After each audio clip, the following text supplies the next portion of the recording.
So in this video, we're going to learn how to clear complex fractions using BEDMAS. And then there's the other video where we'll learn how to clear complex fractions using multiplying by 1. So in this method, I call this one BEDMAS because it's really just doing what the question asks you to do. So you're going to simplify the numerator and denominator separately, which will mean adding and subtracting. So you will, sorry, I can't talk and write at the same time. So if you look at the top, you're just going to want to make sure that there's one term divided by one term. And then you're going to divide by multiplying the numerator by the reciprocal of the denominator and then simplify if possible. So for example, in this first question, the first thing I like to do is write it as the numerator divided by the denominator. So this is going to be y plus 2 over y is getting divided by y minus 2 over 3y. Now, for this question, this one's set up perfectly for doing the BEDMAS method because it's already a fraction divided by a fraction. So we can move on to step 2, where we're allowed to divide by multiplying the numerator by the reciprocal of the denominator. In other words, you're going to do y plus 2 over y times 3y over y minus 2. Then you're going to simplify if possible. So we're going to look at this and think, is there anything I could divide? So I have a y divided by a y, and that's it. And then I'm going to multiply across. So I have 3 times y plus 2 all over y minus 2, and I can leave it as that. If I want to multiply the 3 through, that's great. It's great to recognize that answers can be written in different ways. Then you get to a question like this one, and I start off the same. So I'm going to still write this as 4 minus 3 over x is being divided by 5 minus 1 over x. So it's the numerator divided by the denominator. But here, I'm not allowed to flip the second fraction because it's not a fraction. So the next thing I'm going to do is I'm going to add and subtract my numerator and my denominator. So this is over 1, this is over 1. For this one, I'm going to give it a common denominator of x. I'm going to multiply this by x over x to get 4x minus 3 over x. And then same thing here, I'm going to give it a denominator of x. So I get 5x minus 1 over x. Then I'm going to flip and multiply. So then I have 4x minus 3 over x multiplied by x over 5x minus 1. And then I can simplify x divided by x. And then I'm left with 4x minus 3 over 5x minus 1. And then lastly, you get a question like this one, but it's the exact same. So the thing I like about this method is it never changes. Right? It always looks the same. So there's my numerator divided by my denominator. And then again, you're going to create a common denominator. Now, you'll notice that this guy is going to have a denominator of x squared, y squared. So this guy I'm going to multiply by y squared. This one I'm going to multiply by x squared. So I end up with y squared minus x squared over x squared, y squared. And then one of the major questions I get is, well, should I give this one the same denominator?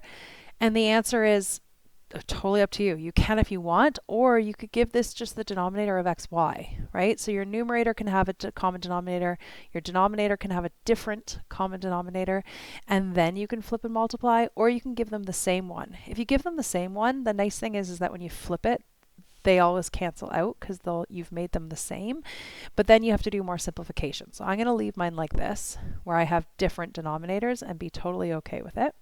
And then I'm going to flip and multiply. So I've got y squared minus x squared over x squared, y squared. And then I always flip the second fraction. And then I look to see what I can simplify. So for this one, I've got an xy, and that's going to knock out the squareds.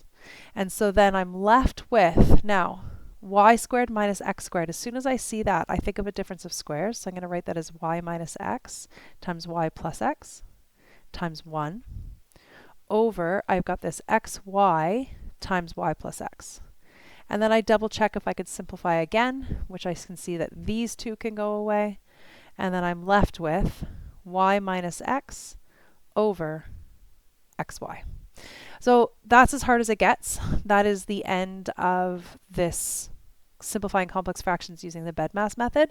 Now what I encourage you to do is skip a page here, because it's the exact same questions. We're just going to do the other method. But take these 3 questions and try them that method.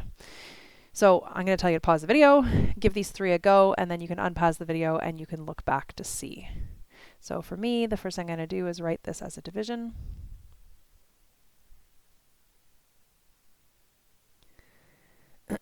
Now for this one, I'm going to flip and multiply it, but I'm also going to factor at the same time because this one's already set up to do that. So my denominator will become -3, and my numerator will be my -2, y plus 2, and then I'm going to see what can simplify. And then I'm left with 5 times y minus 2 over -3. Done.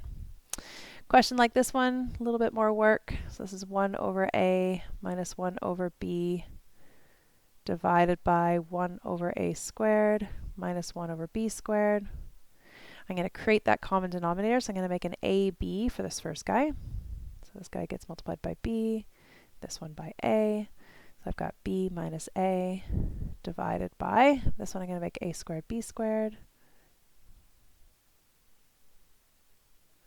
So I get b squared minus a squared over a squared b squared. And you'll find that there's like, you do enough of these and they start all looking quite similar unless we make them really hard, which we're not going to.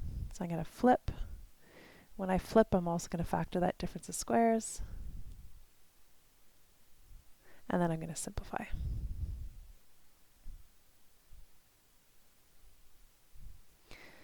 Then I'm left with 1 times AB over B plus A. And then there's this last one. So this last one, I threw this one in there just to switch things up a little bit. So my numerator is just S minus R. And then my denominator is the 1 over R minus 1 over S. So for my numerator, it's already a fraction over 1, right? You could say that they're both over 1, so they have a common denominator of 1. So I'm going to write this as S minus R over 1. And then for my denominator, I'm going to create that common denominator. So I've got S minus R over RS. And then I'm going to flip and multiply. And then I'm going to simplify.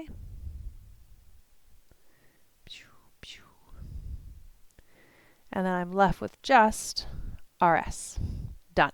So that is method 1, that is BEDMAS.